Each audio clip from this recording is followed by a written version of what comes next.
We all have days and weeks and even seasons of our lives when we feel exhausted, wrung out, beaten down, and pretty much the opposite of resilient.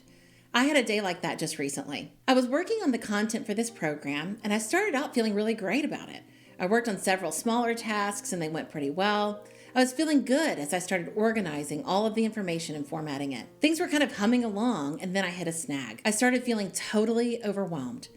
There was so much information, and I couldn't figure out how it should be organized. I just couldn't get it to work.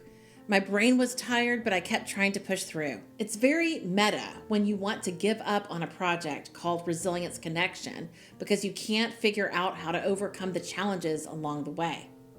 So, rather than scrapping the whole thing, I thought it might be helpful to take a break. I needed to pick up my car at the shop anyway, so I decided to leave to go get it. So I'm driving and trying to shake it off, but I'm still feeling pretty defeated. I'm having these thoughts like, if I can't even organize this information, what makes me think I can actually do anything? Why would people want to hear about this? And why do I think I can do this? I'm pretty much headed down a defeatist spiral. Lots of negative thoughts about myself, my work, this project. Anyway, as it turns out, my car is at a shop that is pretty close to where I went to graduate school. So I'm driving around this familiar area and I'm remembering that time in my life. Next thing I know, a song came on the radio that was popular when I was in grad school too.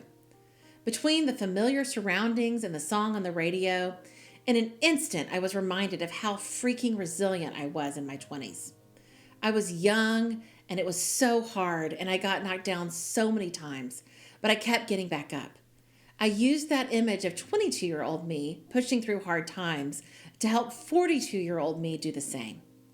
This is a story of my resilience in my career, but maybe your resilience has come in the form of pushing through hard times in relationships, in physical pursuits, or through an illness. My image of 22-year-old me being a badass and getting through grad school helped because it reminded me of my own resilience. What are the times in your life that remind you of your resilience? Resilience is a word that gets thrown around a lot, and it can be hard to get a good handle on what it means to be resilient. So before we talk about strategies to grow resilience, let's start off by talking about what resilience is.